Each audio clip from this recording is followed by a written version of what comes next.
All right. So what I'm going to talk about today is the leader's character in relation to ethics, like doing the right thing when you need to do the right thing. So we're going to start with a number of questions. So I'll address a couple of questions and then we'll go from there. So the first question, somebody asks you, well, why does leadership need ethics, right? Why don't we want leaders to just be effective, right? Do the job, whatever the job is, get others to get it done, and move on, right? Why do we need ethics? So the first thing we would say is define what leadership is, and you'll see very quickly that ethics is necessary. So the definition of leadership would be something like a process where somebody influences others towards a goal. It's nice if the goal is common. And then the moment you have influence and you can influence others towards the goal, you have power. Once you have power, what you do may make an impact. The impact could be good for them, could be bad for them. There are consequences. So the moment you have influence and power, ethics is through the door. We need to talk about doing the right thing. So the next question will be, well, who the heck is a leader? So sometimes we make assumptions about who's a leader and who's not. So when I ask my students or people in general, a lot of the time, what is a leader? Who's a leader? They think of a CEO, a president, a general, right? The coach, right? Somebody at the top. But it seems that's partially true only, right? So it looks like there's a traditional view where you have a stratified structure. Somebody's at the top. They influence others below them in power or in position, but you could also have it, and we could call that leading down, for lack of a better word or term. But you also have situations where you lead across, right? You're on a team or around other people who are on the same level of power as you are, formally or informally, and you influence them. So for example, in your case, musicians, right?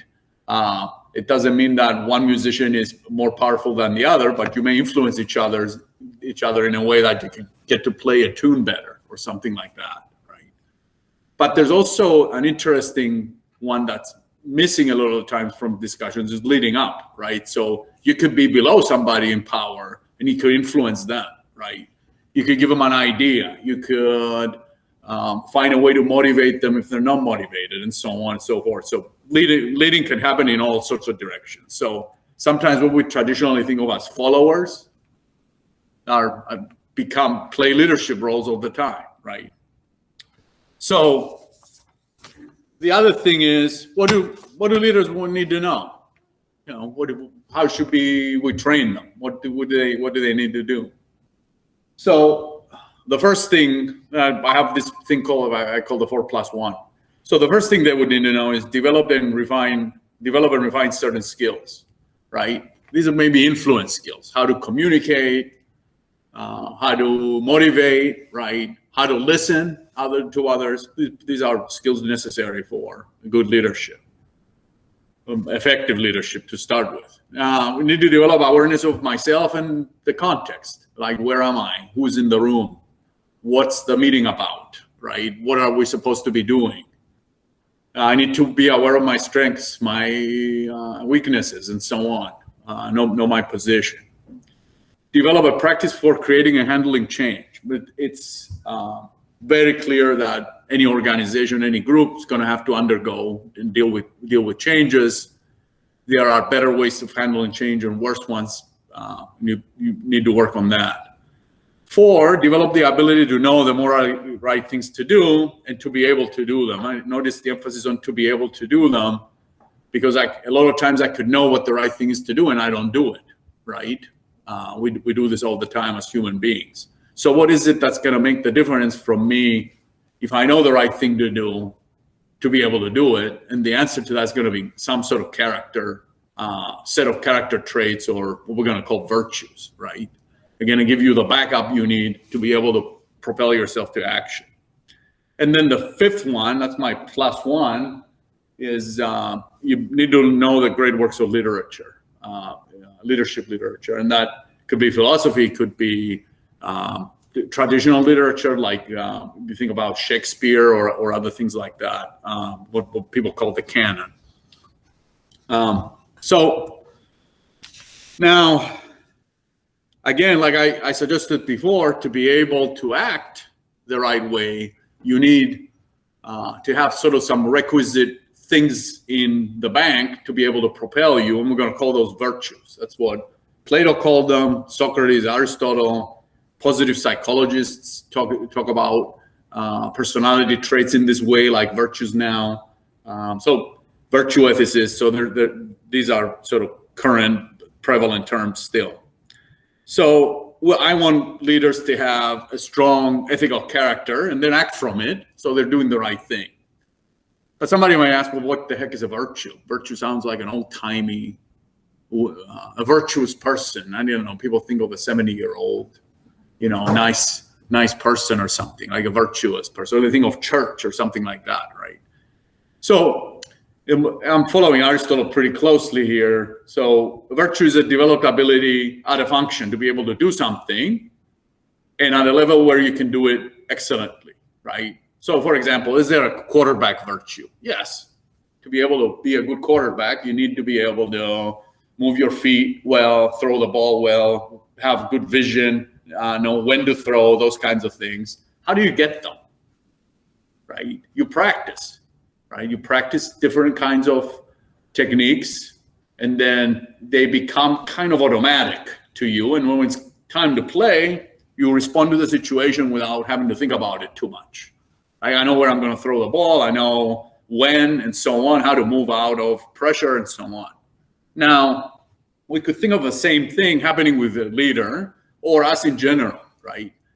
You could have certain kinds of requisite developed abilities that if you put all of them together and the right amount of them together, you get to act well as a person. You get to act well as a leader, right? And these are going to be morally relevant, right? We're not talking about throwing a ball or being efficient at a meeting or convincing somebody. We're talking about morally relevant abilities that are going to get us to act well. Now, what's nice or not so nice about virtues is a couple of things. They have certain characteristics. They're not easy to develop, right? To be courageous, for example, it's not easy to develop, to become courageous if you're not, right? So a lot of the time, what we need to happen is you either get educated from when you're young, or if you're older and you tend not to be very courageous, you find some sort of techniques to practice. They're not easy to develop, but once you get them developed, what happens is they persist over time. I mean, one example we could give is one traditional virtue is moderation, right? You control your pleasures or your pleasure seeking. A moderate person who eats well every time, right, doesn't have to think about, oh my God, I want to eat this pizza, but I'm not going to eat the pizza. And so a moderate person says, okay, I'm going to eat a salad right now, and then move on, right? And next meal, the same thing. They're not going to fret about it too much. And they persist over time, so these features. The other thing that happens is they color how you view the world, and they shape how you behave, right? So for example, a courageous person sees a situation and says, okay, this is a situation where I need to act courageously. I need to do the right thing. They just kind of see it that way because their emotional state, their approach, everything is at a certain place, and they have this kind of glasses on where they see the world a certain way.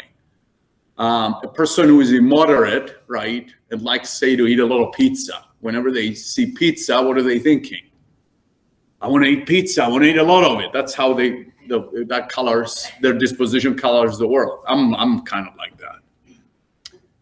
And then the other nice thing about the virtues is once you develop them enough, what happens is the situation doesn't throw you off. When there's pressure on the situation, it doesn't throw you off because you're prepared. Your character, your disposition is prepared to act. It doesn't throw you off course. So what I'm going to do is I'm going to talk about 8 of them. We're going to try to go through them relatively quickly. I'll talk about what they are. I'll give you a couple of examples of people who fit or don't fit the virtue. And then I'll talk about a couple of ways to practice them or to sharpen them if you have them. So that's kind of the practical stuff. So the first one we're going to talk about is courage.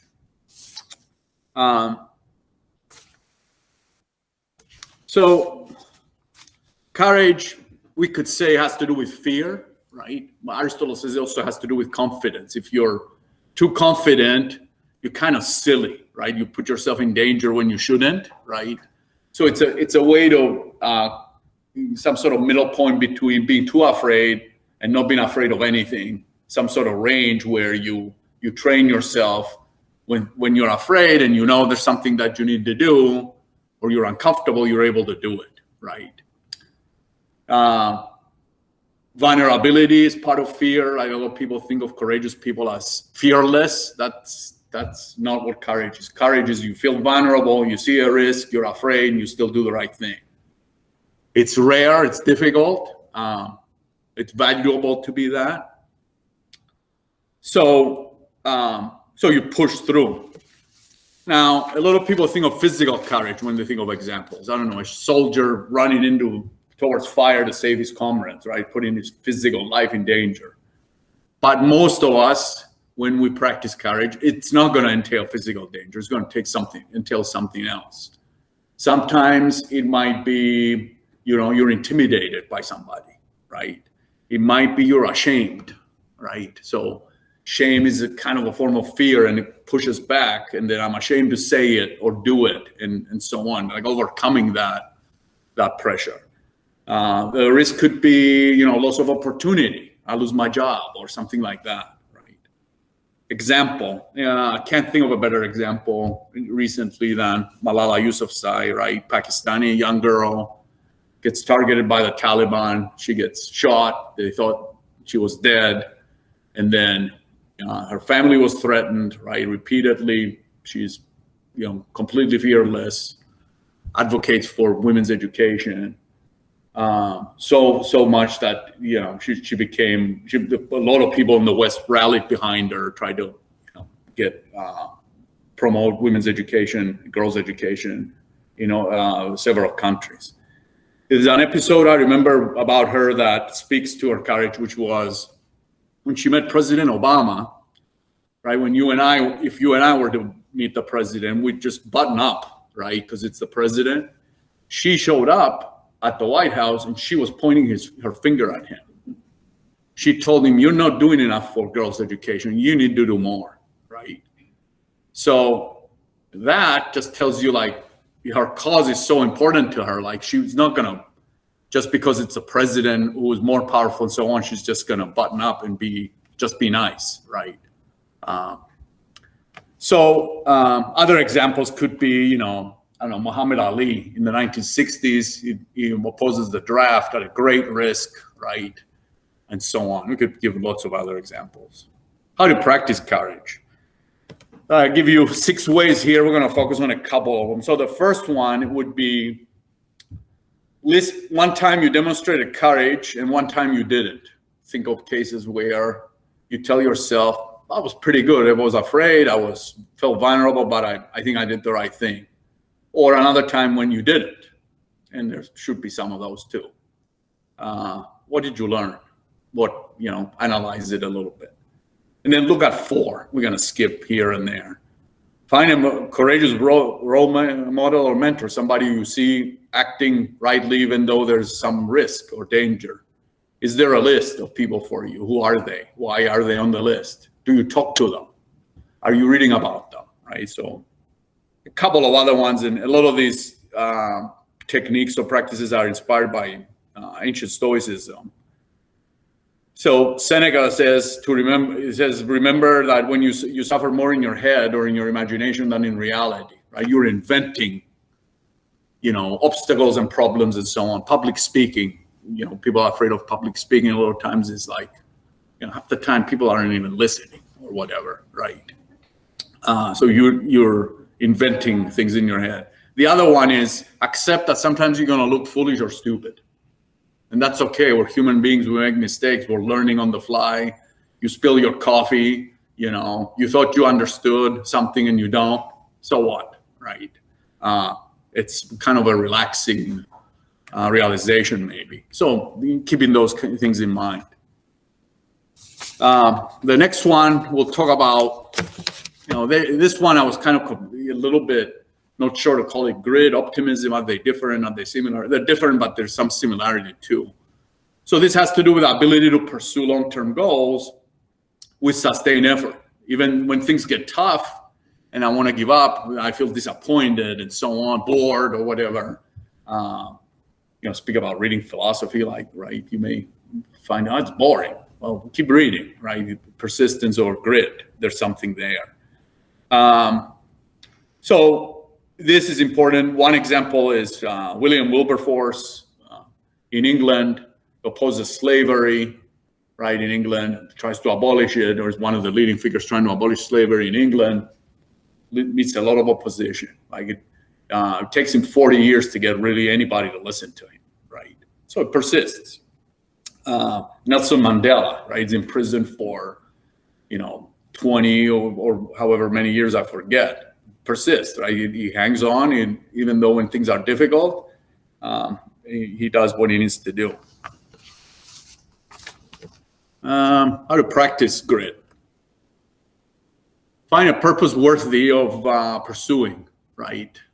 That is valuable. Then that'll keep you going when things get tough, because when things are tough, you're like, oh, the purpose is worth going for. I'm gonna follow it. And skip a couple. Look at 4. Treat adversity and failure as learning opportunities. Epictetus, the Stoic philosopher, says, look at adversity as a sparring partner. It's your chance to show what you have, right?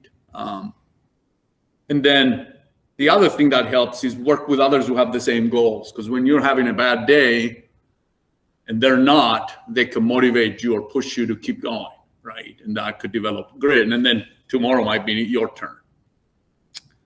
So grit, optimism, thinking that the outcome is likely to be a good one, right? Go together. Temperance. Ability to control your emotions and desire for pleasure. So it might be, desire to, drink, eat, let loose too much. But it's also other emotions like anger, for example. Some of us may be a little more prone to anger, jealousy, greed. These are sort of human emotions. But a temperate person, ideally, has a pretty decent handle on those. By example for this is one of the former heads of the IMF, International Monetary Fund, Dominique Strauss-Kahn. He was a Frenchman. He thought of himself as the modern-day Casanova, right? He would spend all this money, with all, doing this, orgies and things like that. And this got, it got in the news. His team were fired because, they were part of his crew. And then so he took everybody down because he was excessive. He couldn't control himself. Lots of other examples of excessive leaders. How to practice temperance. I'm going to focus on that first one. It's called the premeditatio malorum, which means you're premeditating or pre-thinking something bad happening. I mean, we're told you shouldn't do that because when you do that, that's what you're going to get. But I think the Stoics knew that. What they mean is you should realize that bad things happen, right? So for the one example Epictetus gives is, he says, I'm getting ready to go to the public baths, right? To enjoy a good time. It's a hot day and so on. So the old day, think of the pool. You're going to a public pool or something for us, right? But he says there are goofballs there. You're going to be loud. They're going to be splashing and so on. So the chances are I want to go have a relaxing time, but they may act in, ways that are not going to allow me to enjoy my time there. And he says, anticipating that so that when it happens, right, it doesn't throw you off and you become angry and it ruins the rest of your day. Examples you could think, sometimes you go to meetings, right? Meetings, sometimes people talk and we don't get anywhere. We'd like to get things done. Those things happen in meetings. Am I going to live frustrated from the meeting and just, ruin the rest of my day? No. So all sorts of little things like that. Another example, you go to the movies, right? And there's a guy playing on the cell phone, right? Should I let that ruin my movie experience, right? Maybe I just get out and go home, right? And then, maintain my composure. So various things you can do there. Acknowledging my impulses, right? Am I prone to anger? Am I impatient? Am I a little greedy, a little jealous sometimes? Like owning up to that, and then come up with ways to anticipate that. Like before it happens, so the situation might give rise to anger or impatience, and it's going to happen. Maybe you prepare in advance, right? A couple of other things you can do there. Identify an emotion you want to restrain, and figure out how you would restrain it, or what you need to do.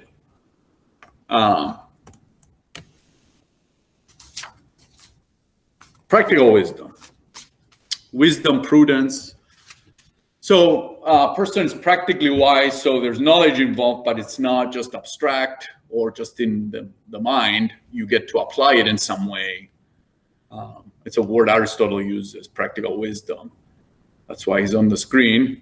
And then you draw knowledge and experience and figure out the best course of action. And then it helps you promote the common good, both short and long term. So you're able to think long term, not just now. So if Aristotle and Aquinas called this architectonic virtue, because it can direct all the other ones. You can know, now it's it's time to be courageous, right? It recognizes all of this and identifies when you should practice each virtue, right? Be moderate and so on. How do you practice practical wisdom? 6, take ethics classes. You talk about scenarios of how people would act, what principles to apply, in what situations, and so on. Again, it's preparation for action. It might help. Number 9, think comprehensively. Always think long term. Consider how your choices will affect others or the situation. There may be other, ask more questions, give fewer answers. Then you learn more about situations, about people. All sorts of little things we can do. You design little exercises to do every day around these. I have a number of them. I give my students a lot of them. This is a big one, justice. Obligation to the common good, fair and equal treatment of other people, right? We expect leaders to be obligated to serve the common good of their team, of their organization, even wider than that, and treat everybody fairly and equally. Anybody know who that is on the screen? It's a picture of Joseph Stalin without skin. I thought it was funny. It's an example of somebody who was not just. But I guess the thing I like about it is that, unjust people at some point are gone and we don't have to deal with them anymore. But practicing justice. 3 and 4, make fairness a criteria in every decision you make, because it affects other people. Is this the fair thing to do? How do I know? By what criteria is it fair? A lot of times things might feel fair to us because we think we're nice people, right? But sometimes you might catch myself and say, I don't know if that's fair. By what criteria? And then 4, consider everybody inside and outside your group and how they'll be impacted by a decision, right? Maybe good for these people here that are close to me, but how about these people over there who have a stake or something like that?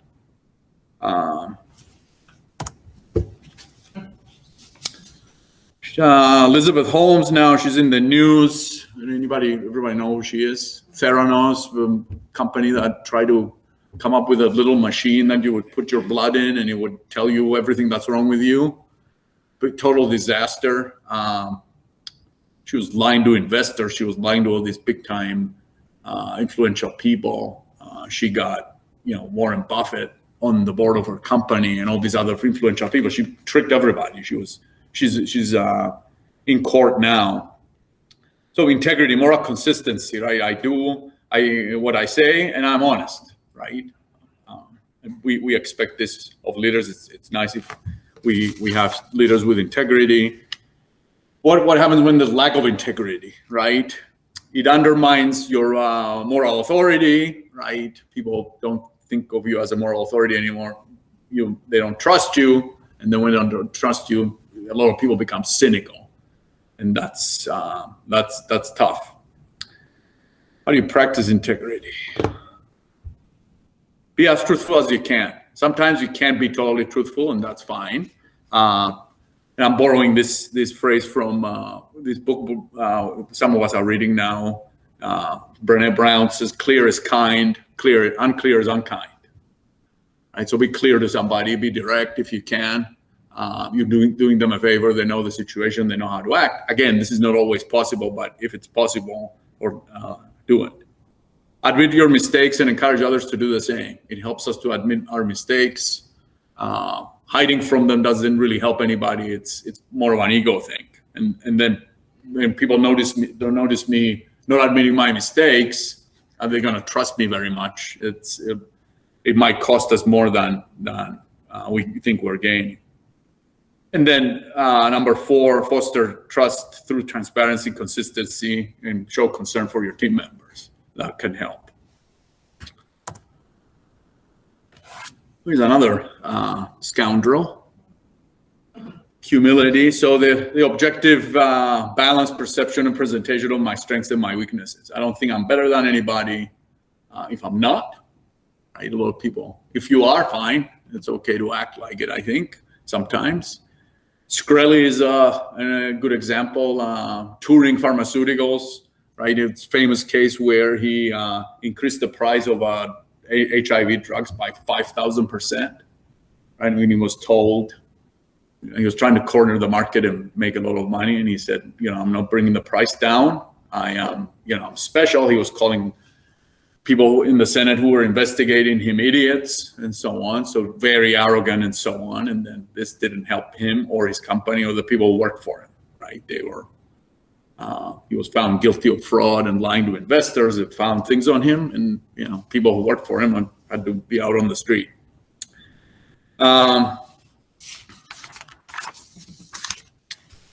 Now, is humility low self-esteem, where I downplay everything? No, I think that's a lot of people think like when somebody praises you for something you've done that's earned, you should say thank you. Yes, I did it, and I'm proud of it. Right, Aristotle calls this proper pride. Right, it's some sort of there's this. He calls this thing undue humility. Right, when you shouldn't be humble, but people are, like, they downplay. You win the Super Bowl or something, or you close a $5 million deal or whatever. Right, your students from class, get admitted at the University of Michigan or something. Right. Grad school or whatever, some big accomplishment, people downplay. Just don't do that, right? But the opposite is bad too when you're more common, like hubris or arrogance.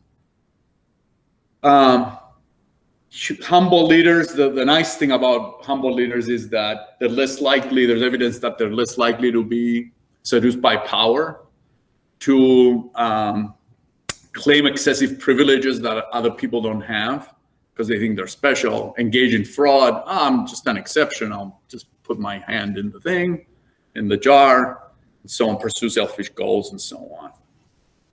How do you practice humility? I have a couple of favorites on this list. Number 2 is one of my favorite ones. Find a virtue friend. A virtue friend is somebody, a phrase from Aristotle. Aristotle has 3 types of friendships. He says the best one is a virtue friendship where you push each other to be better in a genuine way. So they're going to call you out when you're not doing what you're supposed to do, as opposed to saying, "Oh, nice job" every time, because they always worry about hurting your feelings.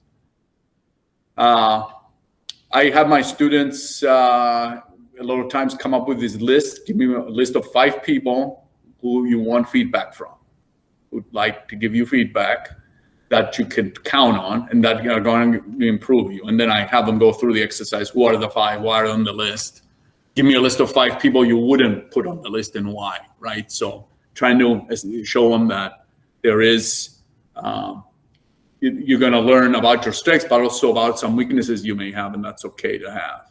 And then recently we've been reading this book by Brené Brown called Dare to Lead. She talks about what she calls rumbling practices, right? Where around people you trust, you show your vulnerability. They can tell you, hey, you're not doing this very well. Maybe you shouldn't do it anymore. And so they reveal weaknesses, and then you try to find other people who might fill the gap, things like that might help. And then you accept it and say, well, yeah, I guess I'm not good at this. And it's okay if somebody else does it, and I'm not expected to be perfect at everything, right? Last one, also a big one, compassion. Kindness, generosity, love for others. The idea of cosmopolitanism comes to mind because it's when people think of themselves. Socrates was asked one time, something about being a citizen of Athens, and he said, I'm not a citizen of Athens, I'm a citizen of the world, right? I'm not sure if he said it or not. Reportedly he did, but the point is that his care extended beyond just being an Athenian, right, or a Greek, but to being a citizen of the world, having this sort of care or concern for others that extends outward. You're putting others ahead of yourself sometimes, and so on. The 2nd century Stoic philosopher Heracles had this circle. It's called circle of Heracles, or circle of concern, that extends gradually outward. You start with the self, then you have concern towards your family, your friends, your community, but then you should keep trying to push out or bring people in where it extends to all humanity. And then, I don't know, this one has earth on it, it may be a modern addition for us, right? You have concern for maybe other beings and so on. How do you practice compassion? I mean, that number one, it could apply to all the other ones too, right? Read or watch fiction. Why? You get role models in fiction. We're influenced. A lot of the moral messages in fiction most of the time they're good ones, right? To do the right thing, right? Think about popular books people read when they're young, right? I'm thinking of Harry Potter or something like that, right? Or a lot of fiction. The moral lessons are pretty good ones. So we're influenced by fiction quite a bit. So selected carefully, right? We watch a lot of TV, we watch movies, we read, right? Exposure to those can get you to practice compassion and a lot of the other virtues. Fiction is like a flight simulator, right? You don't have to be in the condition, but you see somebody else go through it and how they handle it and so on. And whether we like it or not, we're influenced by those kinds of stories. Get involved. The other one that's good with humility, that could help with humility, is serve with others to reinforce your commitment to helping. Because now you're part of a group. And again, the days you don't want to do it, you get to do it. And the more you do it, the more compassion you may develop. So, and that's it. Questions? Let me see if I have anybody on here.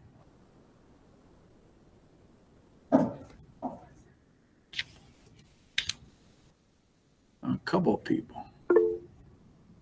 Steven, hi.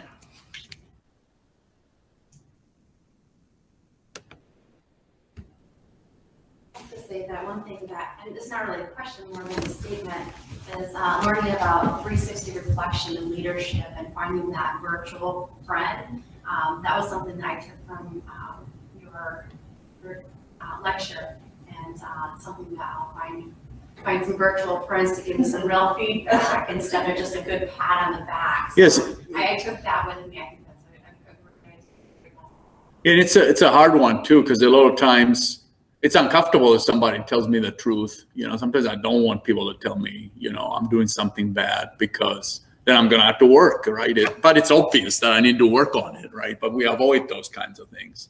So just finding the friend in advance who will do that for you is good. Now, somebody might do it too much, right? Where every conversation is, a downer and how bad you are. So you don't want that either, right? But it's nice if you have somebody who says, hey, but it's somebody you trust, have your best interest in mind, right? It's not coming from a bad place. They might have a plan for you to improve and so on, right? And you can do the same to them, for them, right? Sometimes it's more one way, I don't know, but those friends are hard to find. It's nice if that person is your spouse, right? If your spouse is, don't do that, right? And it's not, what people would say is nagging or something like that, right? Go ahead, Dr. Milner. Yeah. To get your thoughts a little bit on, I think it was Roman numeral B, justice and fairness. So, first of all, is there or what is your perspective of the definition of fair? And then kind of in that context, in a leadership role, absolutely 100% every leader in every leadership role has to make decisions that are very, very difficult. Yeah. And those leaders, I would argue, for the most part, are making decisions that they feel is for the common good and for the, greater good as well.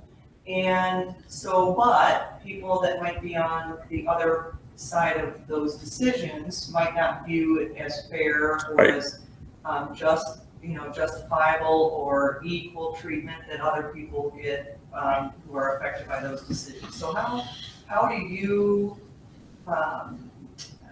perceive that situation? What is fair, and when leaders make decisions that others don't feel is fair or justice or right? I like the question quite a bit because it segues into what the next lecture we're gonna talk a lot about figuring out, well, how do I make an ethical decision, right? What do I have to look for? So the in cases of justice, right? Yeah, I think you're right. Like, not everybody's going to perceive a decision as fair, even if it is fair, right? So the question is, for me, who's going to make the decision, how can I make it as fair as possible, right? You're going to have to look at a number of things. One is figure out who's involved, who are the stakeholders, right? Who has an interest or either to benefit or suffer some drawback, right? Sometimes suffering something, some people need to be fired, right? They're not going to have a job, right? When you fire them, their family is going to wonder whether they're going to, get a paycheck, but it might need to happen, right? So I think you have to figure out who the stakeholders are and just weigh the welfare of everybody. That would be the utilitarian way to do it. How many people are benefiting? How many people are being harmed? Is this serving the common good for most people? Now, sometimes that kind of calculation may be unfair because, from a political perspective, it would mean just always doing what the majority would like, right? But sometimes that's not fair, right? Because the majority might like certain kinds of things that maybe they shouldn't. So maybe there are other factors to be involved. And then you got to figure out people's interests, like what's in their interest and what's in their welfare. So we're weighing, welfare, benefit, harm, those kinds of things. That would be the utilitarian way to do it, but there will be others. Are we applying the same rules for everybody in the same way, right? That would be a good start. Yeah, but I agree with you that a lot of times, in leadership positions, the decisions people make are going to, raise the temperature, right? It's very difficult a lot of times to make decisions that aren't going to raise the temperature in some way, right? But there are ways to figure out how to make decisions that are more fair than others. Sometimes we're going to make mistakes too. But again, some of the other virtues come in. Anything else? Steven has something. Let me see if I can find the mouse here.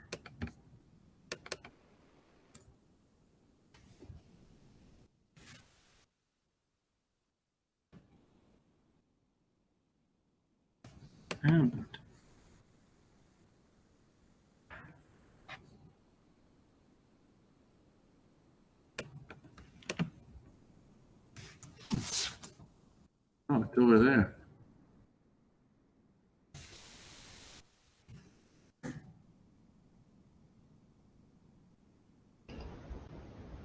Go ahead. Can you ask me out loud?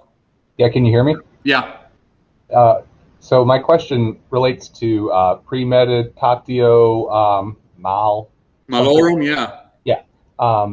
And this was, you mentioned this in the context of kind of temperance as a virtue. Is that right? Yeah. That conversation, I recall it was relating to many things, but one of those things was regulating emotions. And I wonder if you could comment on what place do you think emotion has in your vision of virtuous leadership?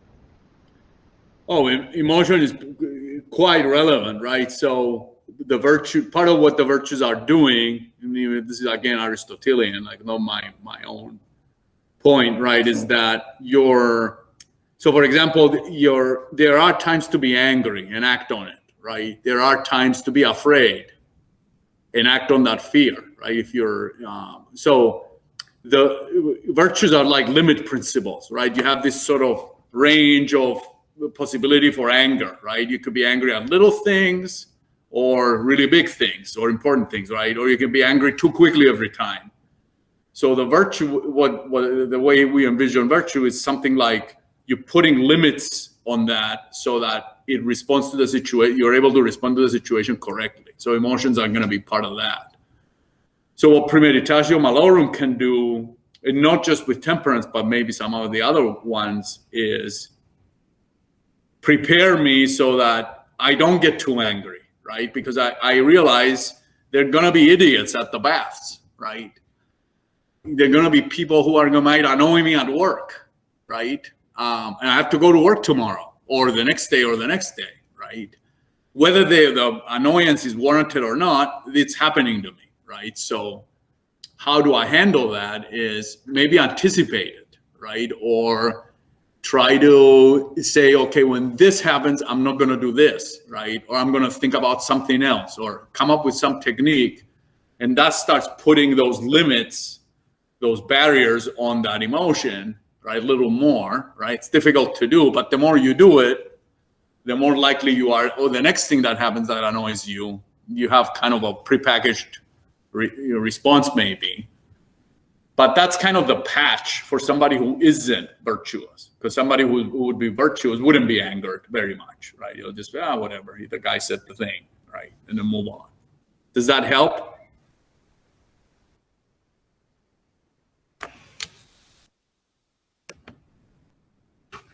I guess it does.